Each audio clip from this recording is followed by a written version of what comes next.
10X insane, baby. He came in like an airplane. I just knew what Grant had to offer was so much value. The value you get here, I would pay $10,000. We've collaborated with over 20 businesses already. The material has helped me close my first deal. Let me use Grant Cardone techniques. Let me see if this stuff really works. Bro.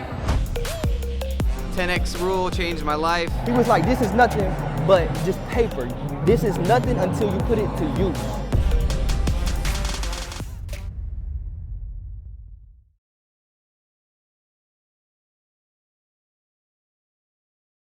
This offer I'm about to share with you is unbelievable. Unbelievable. 100% of your money gets credited at my store. Pick your seat, secure your seat, pay for your seat, and what I automatically do is give you a 100% credit at grantcardone.com. grantcardone.com. grantcardone.com plus 100.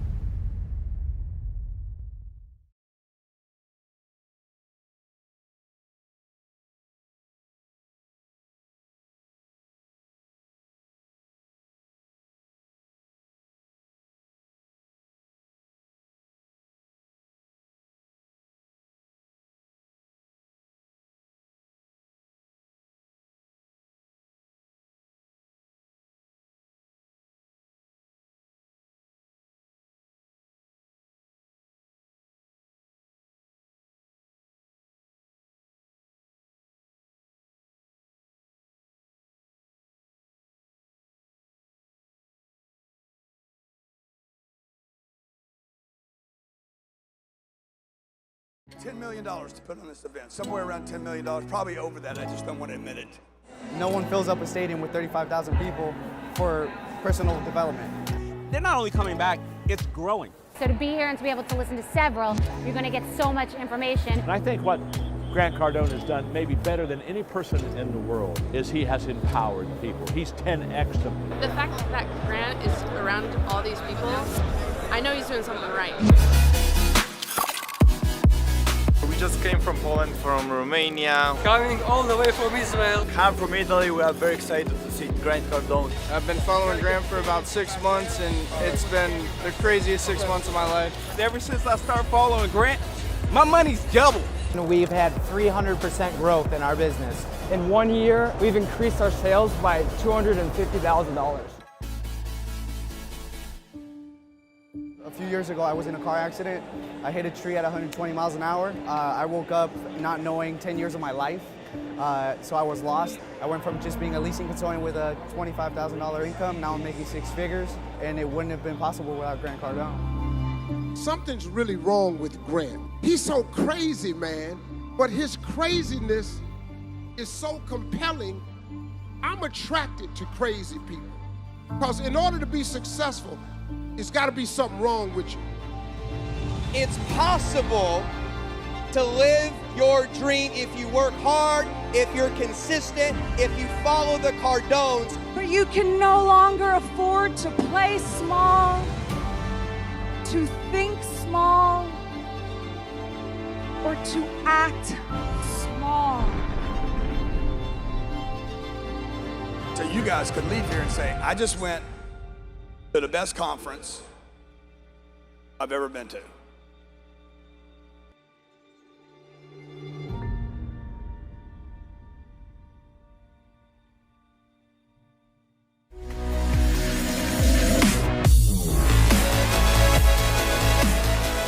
Guys, you're never going to believe who I have here. This man is in transition, dude. Okay? You've seen him on the gram. You know him as Drama, okay? Chris, how do you pronounce your last name? Pfaff. Pfaff, okay? Yep. It's spelled with what? P-F-A-F-F. And what kind of name is that? Scottish, German. Yeah. Have you ever been to Scotland? Nope. I was just there, man. You can't even understand the people. They Really? were talking to me like, I'm like, this one Scottish dude keeps saying, he's like, the ghettos, where are the ghettos? And I'm like, what are you talking about, the ghettos? We don't buy ghettos. He's like, the girls. Really? But it sounded like the ghettos. accent is just that heavy? It's so heavy. Man, like, I need to go. Even the people in London can't understand it. So great to have you here, man. Thank you, man. You know, I've been admiring your work. Yeah, seeing you, watching you from a distance. Yeah. Checking out the drama. Yeah. So right before we came in, I said, hey, do I call you Chris or Drama? Yeah. You want to just talk about? Yeah, I was just telling you, like, I'm 32 years old now, and I got that nickname when I was 19, and it's getting a little weird to walk up to people and say, hey, I'm Drama. And they're always like, what? Your name's Jonna? Yeah. And I'm like, Drama, you know, because you don't expect that. You know, I'm a skinny white dude. So, you know, it's just, I'm trying to decide where I'm going to go. Yeah.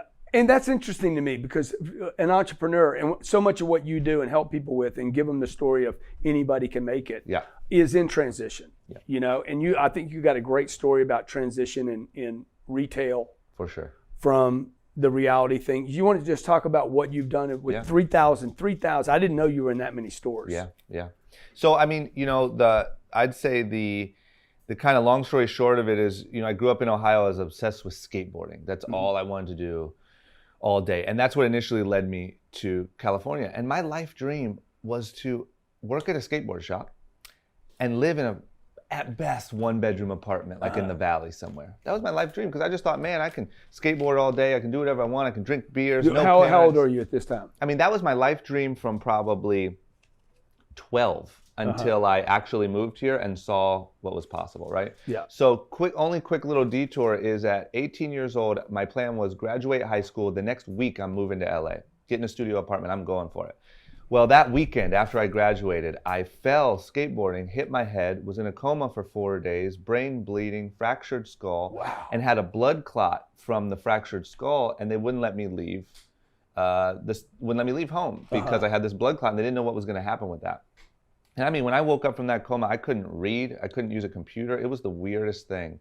But slowly it all came back. The problem was let's say all the way till November after my graduation, they said, look, the blood clot's still not gone, but we know how bad you want to go.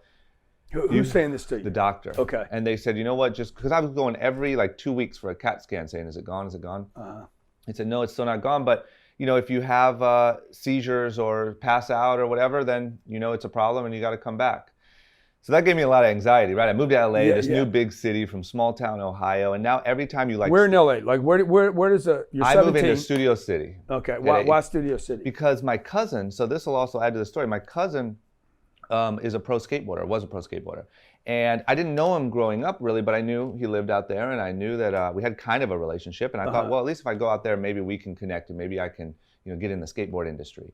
And so that's where I moved, was right around him. So I came from small town outside of Akron to there, and I'm looking around, and it feels like the biggest city in the world. And it feels it's one of the biggest cities. But if I'm driving around Studio City, I remember feeling like, oh, what do I do? How do I merge? You drove cross country? No, I flew, but there was one time when my cousin said, you know what, take my car, get acquainted with where you even live.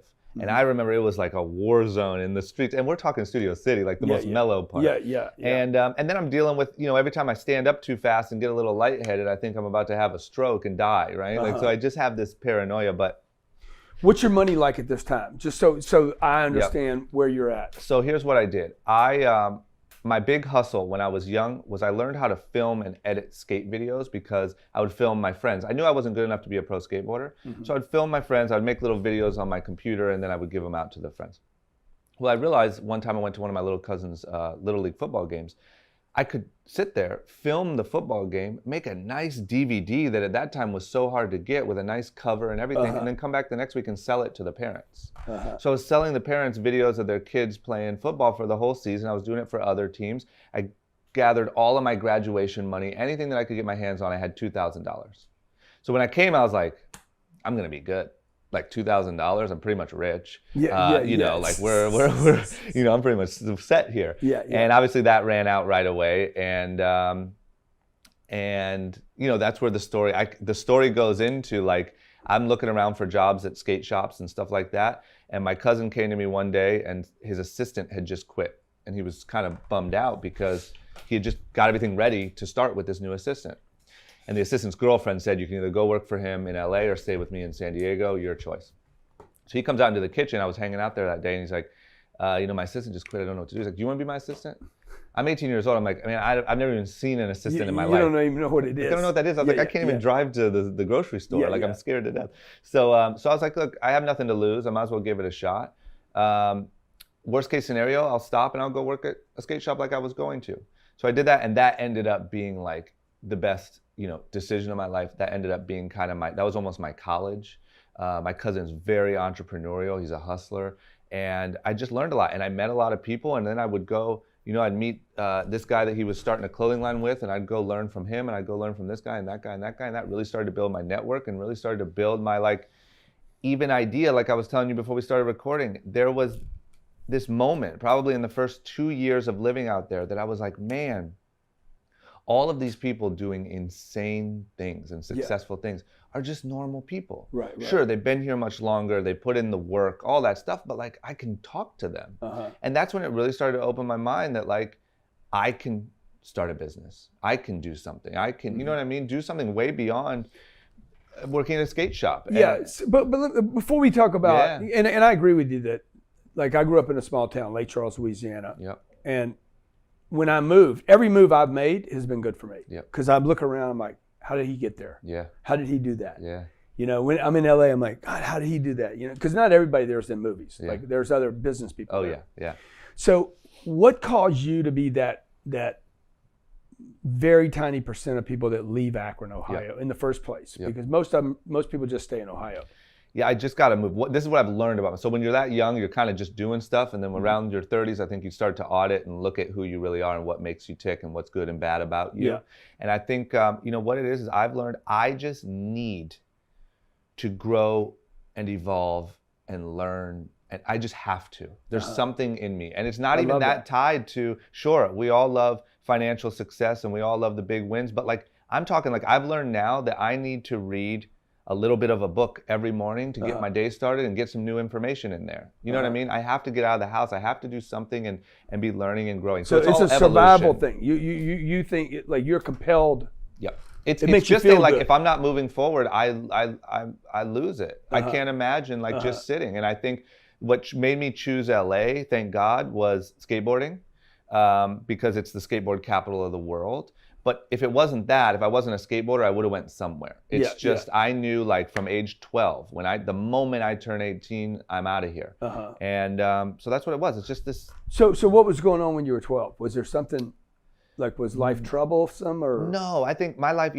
I also got to give it up. My parents are incredible, right? And they're still together and they're so loving. And I can't claim too much of super rough childhood, but growing up in a small town like that is rough no matter what way, right? Yeah, I agree. And the skateboarding way of life is very scrappy. There's no teams, there's no coaches. People are fighting at skate parks and that type of stuff is happening. And just naturally, even the good kids are stealing and getting in some trouble, right? And I think that beyond all of that, it's just you see that there's no hope for greatness, and take greatness lightly. Greatness doesn't mean that much. But it's kind of man, I'm going to look around my high school for who I'm going to marry. I'm going to ask my parents for where I'm going to work. And my life's kind of... Yeah, dude, I always say, to me, this middle class, because that's the middle class. Yep. There's death in it. Yep. Because when you're poor, when you're I've had some buddies that were super, super poor. They have to get out. Yep. There's a threat. Yep. But when you're in a comfortable living, parents are good to you. Yeah. Got school, 3 meals a day. Yep. It's just, and if you have greatness, if you have that desire to go do something. Yeah. So was that what was pulling on you? Yeah, I think so. Say I'm out of here at 18? Yeah, I just can't sit, man. I can't sit. And I think around age 12, 12 is also when I got real into skateboarding. So that's when LA started to, be attractive to me. But I think, it was also when I started to wrap my head around man, there's something else going on outside of this town. And I don't want to marry any of these girls at my high school. I want, you know what I mean? Yeah. And to be honest, what's crazy is one of the biggest things I fight is a little bit of social anxiety. Or, when I left for California, I also don't want to pretend I got on that plane and I'm I'm coming to conquer LA. I was scared out of my mind. Right. You know what I mean? And that first night in LA, I was scared out of my mind and I thought, man, I might have overdone it. I might have went too hard and I might have to go back. Right. But that's what I've learned is that's my resistance to my greatest progress, even now in life. Driving here, I was nervous. I was like, I don't know. You're just going into a situation. I walked into this building and I'm like, man, this is inspiring. Like, you don't learn or get inspired or take in this information. That's my biggest barrier. Yeah. Every time I feel that, I know I have to break through it, and that's what will lead to that growth that I crave so deeply. You know what I mean? Yeah. So the social anxiety, like, you know, you still have that today. Yeah. You've been on TV. Yeah. Your clothing's in 3,000 stores. Yeah. I mean, you've had a lot of success at a guy your age. Yeah. And where do you think it comes from? This walking in, being a little anxious? Because I know I still, no matter where I go, I still have it. Yeah. You know, I do. I've really been trying to figure that out lately, and I think that's a big thing for me. And I'm going to tell you what my best guess is. Number one, I think a lot of people have it that just don't talk about it, right? Especially in the social media age, you're supposed to act as cool and tough and prepared Everybody's as possible. a baller. Right. Yeah, and it's easy to do that on Instagram. I also think that, you know, when I was younger, there were some times when I was afraid or whatever you want to call it, intimidated by a new situation. And sometimes my parents would let me not do it. And that, I think, like, I love my parents and they are amazing. Not let you do what? Let me back out of whatever it was. Oh, right. Let's say it's like a school function or something like that. I'm like, yeah. Man, I really don't want to do that. And the crazy thing about the skateboard lifestyle is you're kind of taught that everything's lame. Yeah, totally. You know, it's very like anarchist. Me and Mike Taylor talked about that. Yes, and me and him talk about that a lot because it's like, man, you're almost taught not to succeed. Yeah. And because succeeding and don't get rich, trying, don't have money. It's lame. To try is lame. And so I never went to school dances. I never went to any of that stuff. So I think that there were also times when skateboarding kind of reinforced my antisocial behaviors. Because to your friends, that's sick. Like, man, screw that football game.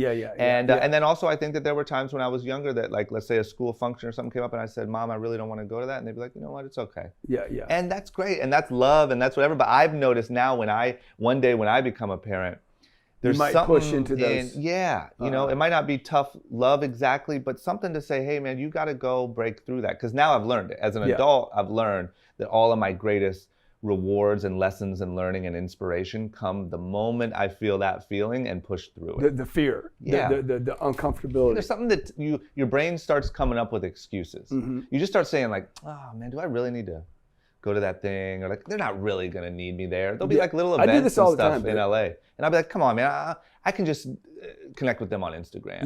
Whatever. And you know, like, oh crap, I'm doing it. That's the thing. And that's like, I almost know now, like, it's a cautionary light now. Yeah, like but now when I catch it, I'm like, you gotta go. You gotta go. You know, like you caught yourself. It's an indicator doing now that like, hey, I gotta. Yeah. And that's every awesome. time, man. And when I started my podcast 2 years ago, I thought I'd been on TV for 10 years. I thought like I can handle anything. I sat down for those first interviews and I was jammed up, man. You get that light sweat. You were doing the interview? Yeah. You were interviewing others or they were interviewing you? I was interviewing others. Yeah, that's the hardest thing for me to do. I know, and I didn't realize how much of a learning curve that was because I had been interviewed quite a few times. And you get that light sweat on you and you start thinking about like, oh man, I just need to run to the restroom. I just need to, I didn't plan enough. And it took me a long time to get out of it. It took me probably 6 months to stop worrying before I sat down for everything. But here's what happens now. Now, at worst, I'll feel like, man, I don't know if I feel like having that conversation today. I can reschedule this. And every time that the interview is over, I'm like, man, that was a cool guy or girl. I'm so glad I had that conversation. And now it's led me to, you know, in meetings and in going out and just meeting people for lunch, it's made all of that better. It's been kind of this like practice for me or muscle building. But every time, man, from a conversation to an event to a scary to skydiving, you feel that resistance, but every time that's where all the learning comes from. So talk to me about, because you've had a lot of success in both retail, maybe not as much as the e-commerce. So tell me about the transition, because I find that fascinating. What happened to you venturing out, like you did to LA, venturing out into retail? The break you got, and then how that turned out, and then the e-commerce pop. So here's how that went. I'll give you kind of the packaged up version. Like so I had been doing these TV show things kind of, and I'm a smaller like kind of side character, and I had seen my cousin make a lot of money off of his sponsors and stuff like that because they started paying him crazy. Is that Rob? Yeah. Okay. So he started, he had a deal with like DC Shoes, and they went from like paying him probably hundreds of thousands a year to like millions a year because now he's a superstar. So I see like, okay, this is what's happening and we're using this to market that and whatever, my young brain, and I can do this. Yeah, like I could do this, man. And so what happened was, getting to the point, eventually came the time, it was probably 4 or 5 years after, probably 4 years after starting to do TV. I was starting to be more of a character on these shows where I could even maybe carry a brand. And I just thought, man, if there's any time to launch whatever my goal is, I need to do it right now. Mm-hmm. So that idea was a clothing brand. It's called Young and Reckless. And I thought, you know what? I like clothing. I'm really into all of that stuff. Also, I could create a brand that kind of stands for everything that's bubbling up in my head right now about getting out of your comfort zone and about doing that. And I can highlight that. And the idea of building a brand was almost more fun than building clothes, if that makes any sense. And then I thought, well, I have this perfect platform right now. And at that time, there were these 3 retailers especially where all of our audience, MTV skater audience, was shopping, and that was PacSun, Zoomies, and Tilly's. So I thought, man, if I could just get in with one of them, create this brand, launch it on this show, we'll be good. I'll be rich. And you don't know at this point. You don't know anything about manufacturing, inventory, cash flow. No. At this time, I know nothing. I know that that's a crazy dream. It would be really cool, and it seems like the hardest parts are kind of set up, right? Meaning, I can market to this audience. That's the hardest part. Yeah. So I came up with the name Young and Reckless. I thought, man, I need to come up with something that when people wear it on their shirt, they actually feel some sort of way. Instead of calling it like, red chair clothing and this is the coolest stuff in the world, right? Yeah. So came up with the name, came up with the logo, and I went out searching for business partners. And I just met with a bunch of people and told them my idea. And of course, my biggest problem was a lot of people saw this 21-year-old kid walk into their office that's on a reality show and like, come on, man, like this isn't a brand. This isn't where we're gonna put our time. And I found these partners, and it just so happened they had been in clothing for 8 years before me, and it was the right time for them. How'd you find them? Just meeting after meeting after meeting. Okay. Just LA. And who was setting up the meetings for you? It was a combination of anyone who would introduce me to anyone, right? My cousin had relationships with DC Shoes and all that stuff. But this one came from my agent, managers. This one came from my cousin's manager. I was too small to have my own manager or agent, But my cousin's manager had went to high school, I believe, with these guys, and said, hey, you should meet them. And it was one of the last meetings, and they just got it. And the biggest thing was they were at the point with their business where they needed some extra cash flow and they needed to go out and explore a little and stop just doing their core thing. And so it was perfect. And they understood the scrappiness that it would take, and they understood like this isn't an instant home run. This is something we're gonna have to really work on. And the big trick was, here's the big trick that I was kind of alluding to before we started filming is, so I'm on this show. Our only investment, because they weren't sitting on all this cash, there was no investors. Our only investment was a box of samples of the clothes for me to wear.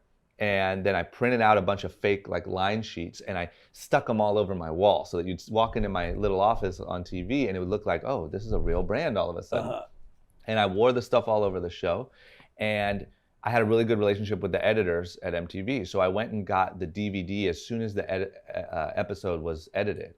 Got the DVD, we drove it down to Pacific Sunwear, and we said, look, this is about to be the next biggest thing in the world. And we'll give it to you exclusively for the next 6 months. But you have to buy it for all doors.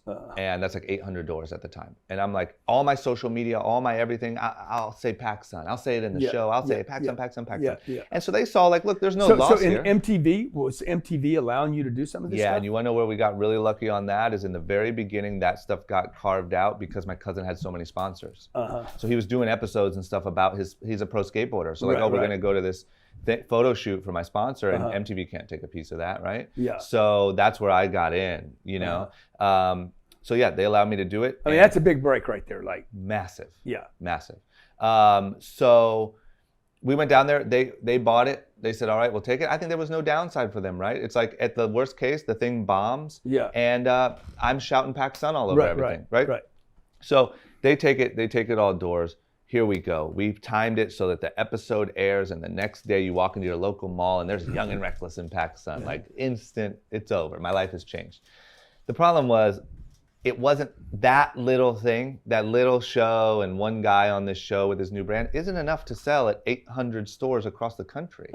It's just not. And so they bought it for all doors. These were weekly shows, or they were weekly, but it's not like every episode was me screaming young and reckless. Right, you know, it was kind of little tied in. I'm still a sub character. Yeah. Just wasn't enough to, you know, that's real traffic walking into a mall in Illinois and someone grabs your shirt. So it didn't do well. It started tanking right away, and it started moving to the back of the store. That's what always happens, and it starts being on the floor in the back, and that's what always happens. Then you don't stand a chance. Is there a return policy on this thing? Like, is there a commitment for you guys? They don't.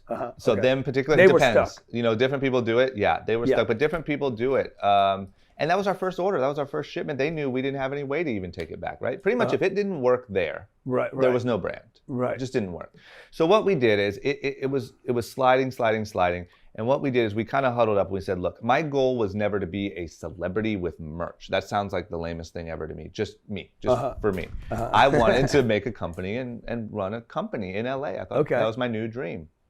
And so I had to take myself out of it and stop being so out front, stop saying, oh, go buy Young and Reckless, and go do real marketing and do it, not only do it, but do it at lightning speed, because people already know you for this one thing. So to change the perception is even more difficult, right? And so we went out and we had I chased down every little actor, athlete, artist, anything, did the cell phone, please, man, just let me take a photo with the hat on. Right. Thank you, so cool. Posted, it was right when Instagram started, thank God, another huge break. Check out blah, blah, blah, wearing my hat. We went and did a big deal with the rapper Meek Mill right before he dropped his first album. Wow. Thank God that worked. His album blew up. He became a superstar. He's riding dirt bikes in the ads, real young, you know, it worked. We went and did a thing with Machine Gun Kelly. He's a real reckless guy. And it started, you know, I knew it was happening with Machine Gun Kelly when we started going to his shows and his fans started showing up wearing Young and Reckless. Wow. I was like, oh, this is working, right? Like they're wanting to dress like him. And what year is this? This is 2010, 11 maybe. Okay, so you got through the recession. Yeah, I started right at the tail end of it. Okay. I essentially started it it was 2009. Wow. So right in it. Dude. So we had nothing to lose, right? Wow. Crazy, man. Yeah. Who's buying t-shirts in 2009? I know, man. I know. And I think that also, you want me to tell you what else is? I think we came in at a time when a lot of brands were getting cleared out. Yeah, right. There are these other big brands that are now having trouble. They're shutting down doors and, you know, stopping distribution and whatever. And we're the Young new, and Reckless. Yeah, we are. This is the time to be Young and Reckless right now when you got no money. There you go. And so it worked. Finally, it worked. We did all this marketing, we did all this stuff. It finally started working. And I'm going to be honest, one of my proudest days early on in Young and Reckless was I was at a concert in LA at Staples Center, and there was a kid walking through with a Young and Reckless shirt on. And keep in mind, I had been on TV for quite a while. And I walked up to the kid being a little bit of a jerk. And I said, hey man, nice shirt. Thinking he'd be like, oh, and he goes, thanks, dude. And I'm like, yes, somebody's wearing it that has no idea who I am. Wow. Like this is becoming just a brand. Wow. And that was that's my awesome, proudest day. So the point was this. To answer your question, I'm sorry I'm rambling. No, dude, it's awesome because I mean, what you guys are about to hear is because he told me beforehand is I can't wait till you talk about when the retail collapses and that go ahead. Yeah. So we go. So the whole strategy at that time is go meet with retailers. You carry all the big bags of all your samples. You sell them on why this is the coolest clothing line in the world. You show them all the marketing that you're doing, and you hope and pray that they give you a test order. Like you go to Macy's, you do that. You go to Dillard's. And how do you just walk into the Macy's that you're in? Yeah, if you like you in know, LA. At that point, at that point, what you do is once you start building some steam, you hire a salesperson. Okay. And there are people that have done sales for similar brands in the past, and so they know the buyer at Macy's. Okay, got it. So we brought on a sales guy, and we went, and you fly to New York, and you meet with Macy's, and it's the coolest thing, right? It's like, this is so crazy. And then they say, all right, well, we'll start with a 20-door test, and you're like, oh my God, like Macy's, just agree. You know what I mean? It's a crazy feeling. And then you go, and then fast forward 4 months. Dude, you seem like you got like a Lucky Charm or something running around with you. You've never auditioned for a TV show, have you? No. Like you walk in. You blow out of Akron, go to LA, guy says, hey, you want to be my assistant? Yeah. Okay. Then you get on a reality show for how many years? 9 or 10. Yeah. Yeah. Then you're like, hey, I'm gonna walk into Macy's, pitch a deal. Yeah, I'll take. Well, sure. I mean, of course, I'm giving you like, you know. No, but I mean, like, where does that? Does everybody have that? I really think so, man. Huh? I really think so. Yeah. I really do. I really think that and don't get me wrong, we'll get into some of the like down times, but my greatest, I think, through line in all this and all the successful things is finding I was always humble, quiet, and just learned like what's going on. Like if I moved here and I met you, I'd come hang out, I'd do whatever you wanted. Like I'd help out anywhere around. I am nothing special. Even today, I would, you know what I mean? Yeah. And I would see what's going on and really observe and try to find an opportunity to actually add some value. Yeah, so you get close to people that are winning. Yeah, and I think that you do that, and then you actually see how can I, add value. Shut up and help, and then how can you add some value? And don't try to come in and get something. Yeah, come in and get something, and don't also sit there and just sweep the floors all day. Find an in. Right. You know, and I think that that's what I always did pretty well. Yeah. And that's why you get the lucky charm effect. For sure. Yeah. And like I said, we'll talk about some of the unlucky ones. Well, that's what's coming is so you go around, you go to all these stores, and slowly you build it. And then, like I said with Macy's, for instance, they call 6 months later, by the time they get the product, get some selling, whatever, and they say, you know what, it's selling pretty well. We'd like to take it to 75 doors. And you're like, yes, right? So you're doing that with 7 different retailers. Now you're starting to ball in LA. You're starting to a little bit. You're starting to pay for stuff. Yeah, I bought a Lamborghini at 26. Wow. You sure did. Come on, dude. I bought a Rolls Royce Ghost at 20. Oh my God. 8. Yeah. I know where this goes. I've done my balling, man. And don't get me wrong, I still have plenty of balling to do. I'm not going to act all high and mighty, but I was. That's unbelievable. Yeah, for sure. All my like rapper dreams when I was a young kid. Wow. That's do you the first regret thing. any of that? No, not one bit. Okay. I love all of it. Okay. I just think that I've kind of like leveled. Yeah. What is it?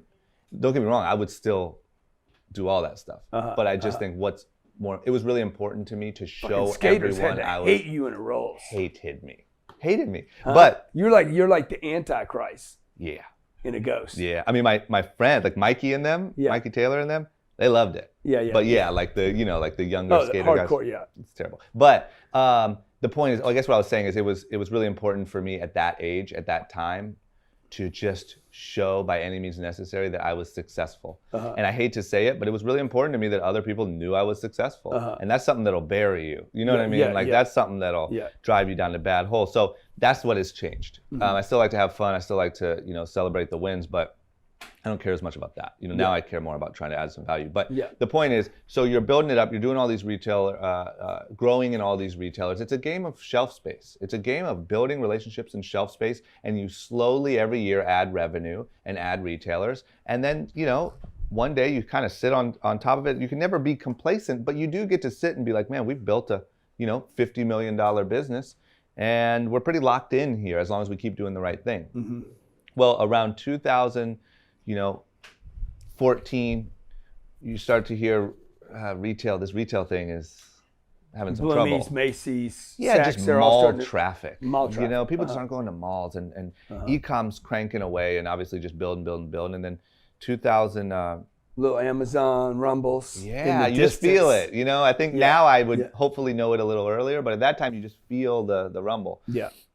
And then 2015, PacSun, who was one of our biggest retailers, filed for Chapter 11 bankruptcy. Mm-hmm. And God bless them, they've done an incredible job. We still have a great relationship with them. So I want to be clear that they've done an amazing job and now are back on top, right? Yeah. But the point is, they went through their time. Just saying, when that happens, and when Macy's is returning orders, and Dillard's stops making orders, and you're like, oh crap! Like this happens fast. This happens real fast. Yeah.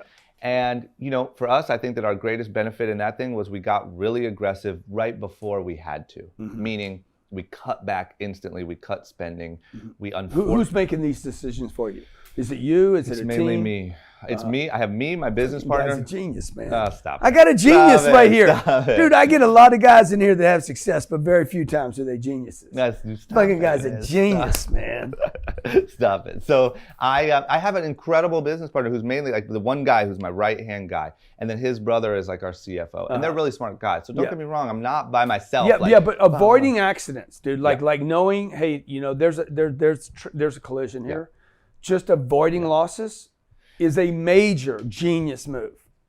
Well, of entrepreneurs. Thank you. Thank you. I don't know about the ghost in the Lambo, dude, but I know my wife and I talk about it all the time. Hey, what did we avoid this month? Yeah. Yeah, that's good. That's a good things practice. that did not happen to us. Yeah. That's a good practice. Yeah. So here's the bad thing. I'm at that point, I'm 28 years old. Building a clothing line is really fun, meaning if it's working, meaning you have the nice cars, you're coming to Miami, going to nightclubs all the time. Yeah. Your marketing people especially are always your best friends, right? They're so cool and you're just out and you're popping bottles and you're like, it's very similar to, I'm guessing what signing a record deal feels like. And that's great. And when the money's rolling in, that's a great experience. How much money was coming in at the time? I mean millions. Millions how often? Is this like monthly, weekly? Months, every couple months. Okay. Yeah. I'd say, by so that's the time big. we split That's it up. big yeah, money. 20, I'm a 26-year-old guy. Yeah. And then also you have to sprinkle on top of it that at the time, I had just been on a TV show for 8 years, 9 years. So it's magnified because even though I'm not known for being a great businessman, it feels like that's what's happening. And sure, people know me. Like my things started to change as like, oh, the guy from the show started that brand. Yeah. That's cool, you know? But like at the time, it feels like you're the world's greatest entrepreneur. Yeah. Because people are recognizing you, money's coming in, you're like, what? Anyway, here's the point. You have this team, it's really fun. When stuff slows down, you have to go to those great friends of yours who didn't really do anything wrong and tell them that there's no job there anymore. And not because of anything they did. The market just changed. Yeah. And that's a tough thing to do day after day after day. And I think at, like I said, 28 years old, it got rough for me just because I think, there were a lot of lessons that I didn't learn. There was some, I was never like an arrogant guy or none of that, but like, of course, you think you're a little smarter than you are. You think you're a little cooler than you are. And some of that there's no textbook for either. Like, No. And I've learned, but that's one of my biggest sort of journeys now is trying to learn. There's tools. Yeah. There's not a textbook, but there is tools for like, just centering yourself and checking yourself and checks and balances, and even things like, meditation and stuff like that, to just working out, just centering, being a little bit more centered, not going off on this wave of win but meditation or loss. wasn't going to change the fact that Macy's is like, no, dude, it's going no, nothing's going to change that. You know what I'm saying? Like that's what I mean. For 2000, like those contractions, like when machine industry stopped. Yeah. Yeah, it's just how I dealt with it. Start over. It's how I dealt with it. And I love this. I love how you pivoted. And that's what I was saying. The only part I was mentioning there is how I didn't deal with it the best. I was bummed. It felt like every day for a year was bad news, some new catastrophic bad news. Probably was. And I was walking in and having to let go of someone or cut something or whatever. And it rocked me, man. It was like a very dark year for me. But that being said, we got out in front of it. We made the changes. And we've replaced the people that we had to let go with people that understood e-commerce and people that understood growth and Facebook growth, Google, all that stuff. And I really just dug in there and learned a new way of distributing and marketing a clothing line. And it's a totally different, at the end of the day, you're still making clothes, you're still trying to make clothes cool and hype up what you're doing. But the entire way that you build that the whole distribution, the whole thing of going to Macy's and hoping you get 10 more doors is gone. It just, for us, it just doesn't matter right now. So you're learning a different thing. You're learning return on ad spend. Like you think retail's just, you think it's over then? No, I don't think it's over. I just think that. But you're not calling on Macy's today. Well, we're still in Macy's. I love them. But the point is, I don't see, for us, for a brand like ours, I don't see a massive growth strategy at a place like Macy's. Right. I see a hang out and see what happens, and just as we sit here and talk, the stock market's off 700 and Amazon's up. Like Amazon stock is literally like fighting the downward trend of the. And if you check some of those retailer stocks, I bet they're all getting crushed. Exactly. So I think something's going to happen there. I don't know what it is. Do I think people are going to no longer leave their house and just have VR headsets on and be ordering off of Amazon? I don't think so. But it's not going to be what it is today. I think every retailer today, for the most part, should cut their door count in half. Might as well, right? Get in front of it and figure out what's going on. I think there's going to be a long, slow tumble of a lot of big retailers and a lot of people that we grew up with and have been staples in. Dude, guy talks like he's been around business for like 100 years. Stop it. Dude, You're too nice to me, dude, man. why aren't you wearing a Young and Restless shirt? I'm going to tell you because I only brought one good one. Yeah. And I got to go out to our big party tonight, and I didn't want to blow it out. You think you got a bigger audience tonight than today? I know, but I also don't. Damn. No. That hurts. Fucking Listen, hurts. Huh? Does that hurt, guys? It's not about hurts audience. A little bit. Okay. Who's the chick on your forearm, dude? It's really to be honest, it's no one. It's no one that I know. Man, it's like a Mexican pinup girl. That I was in San Diego. Really? I would say, man, that's her for sure. There you go. It might be her. She was unbelievable. It's when I went out to LA, this is Mr. Cartoon, who's like a really well-known Latin tattoo artist, and this is like his classic Mexican pinup girl. Okay. But now, I didn't think maybe everybody knows her. That's possible. So what's next for you, man? What goes on next?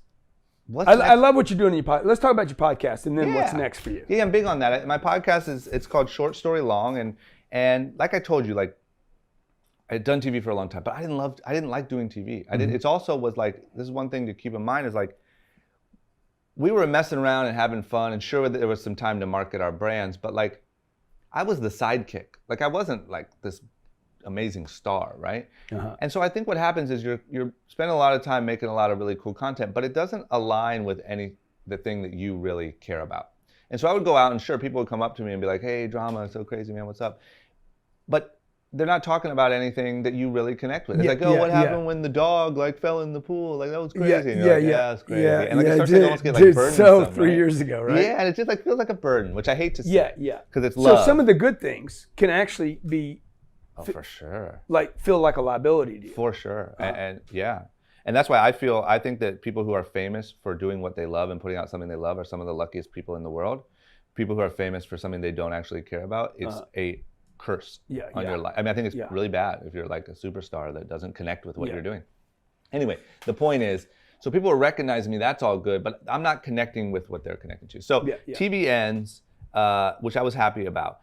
I took about 2 years of just kind of regrouping, like, I don't want to be on TV, I don't want to be on camera, I don't want to do anything for a little bit. And then finally I got the itch again to like, just connect with people, build an audience, like put out something. I love just putting stuff out and seeing how people react.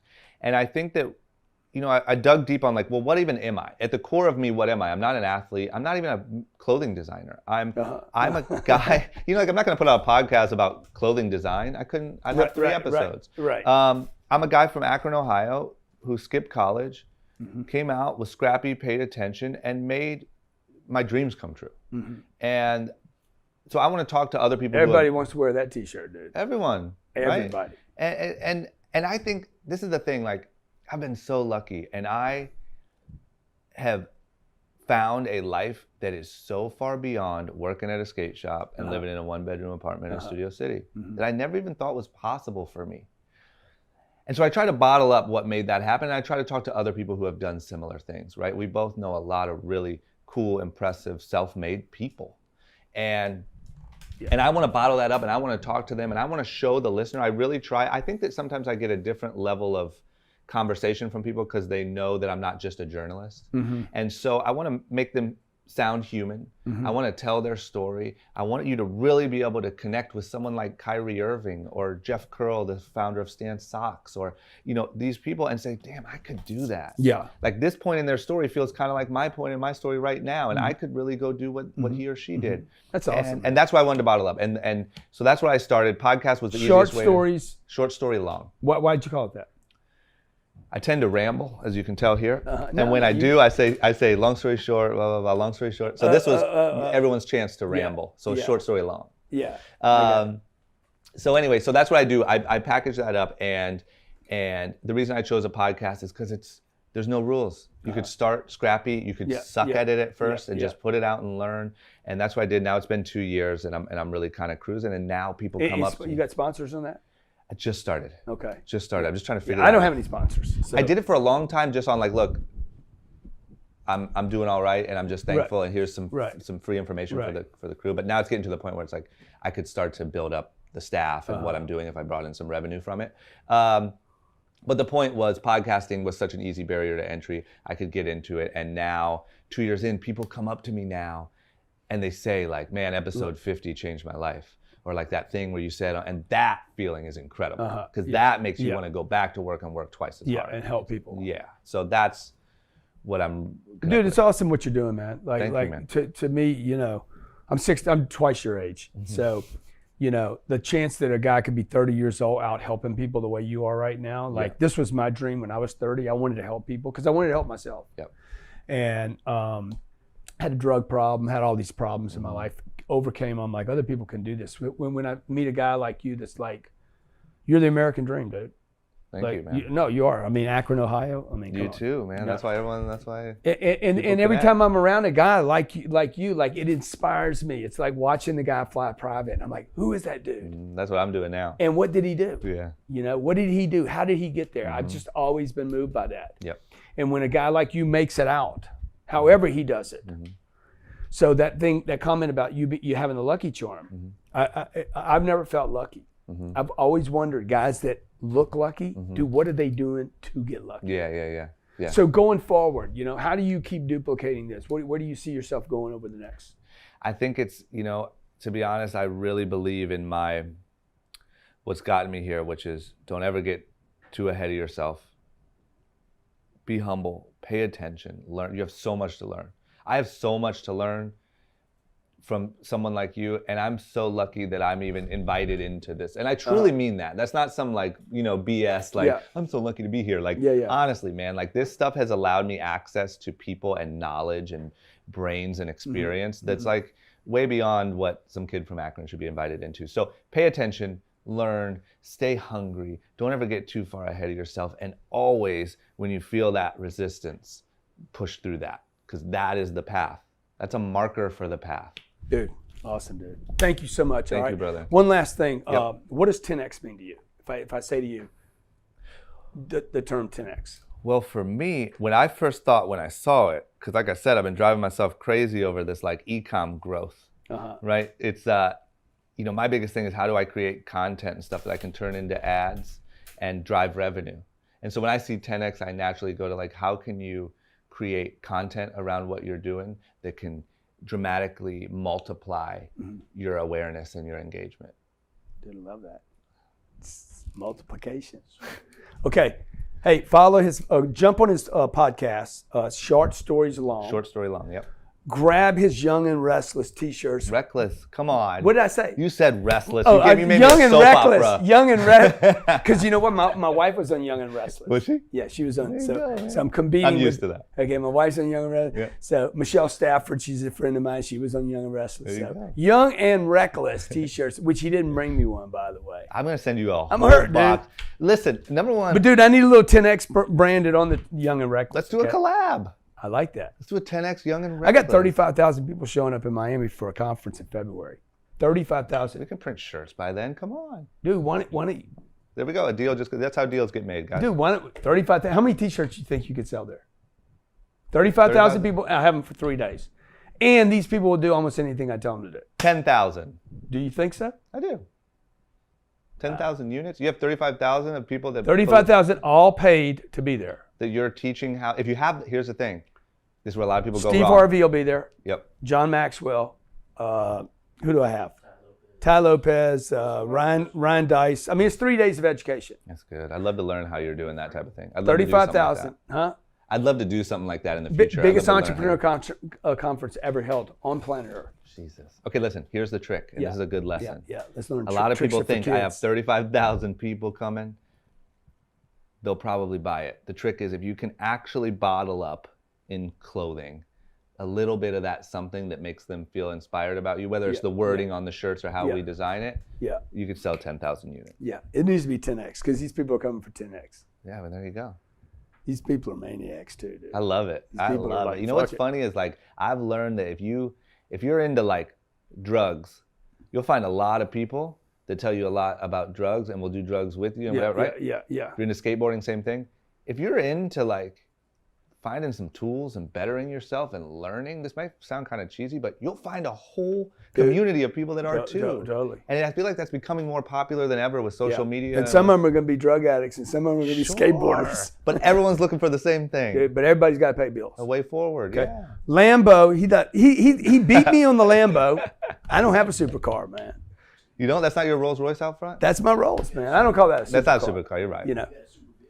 That's a Wraith? You know, I just saw, I just saw Jay-Z. It's getting ready to go back, by the way. What's coming in? Another one. Okay. And then in a black Cullinan I'm giving to my wife. But what's that? It's the Rolls SUV. Oh, yeah. But, you know, I read Jay-Z said today, he said, look, I owned all the 12-cylinder cars you can buy, and I regret it. Okay.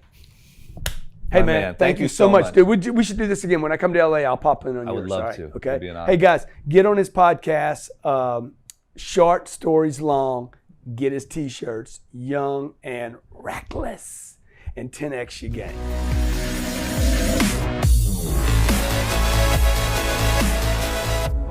$10 million to put on this event. Somewhere around $10 million. Probably over that. I just don't want to admit it. No one fills up a stadium with 35,000 people for personal development. They're not only coming back, it's growing. So to be here and to be able to listen to several, you're going to get so much information. And I think what Grant Cardone has done maybe better than any person in the world is he has empowered people. He's 10x'd them. The fact that Grant is around all these people, I know he's doing something right. We just came from Poland, from Romania. Coming all the way from Israel. I'm from Italy. We are very excited to see Grant Cardone. I've been following Grant for about 6 months, and it's been the craziest 6 months of my life. Ever since I started following Grant, my money's doubled. We've had 300% growth in our business. In 1 year, we've increased our sales by $250,000. A few years ago, I was in a car accident. I hit a tree at 120 miles an hour. I woke up not knowing 10 years of my life, so I was lost. I went from just being a leasing consultant with a $25,000 income, now I'm making 6 figures, and it wouldn't have been possible without Grant Cardone. Something's really wrong with Grant. He's so crazy, man, but his craziness is so compelling. I'm attracted to crazy people, because in order to be successful, it's got to be something wrong with you. It's possible to live your dream if you work hard, if you're consistent, if you follow the Cardones. But you can no longer afford to play small, to think small, or to act small. So you guys could leave here and say, I just went to the best conference I've ever been to.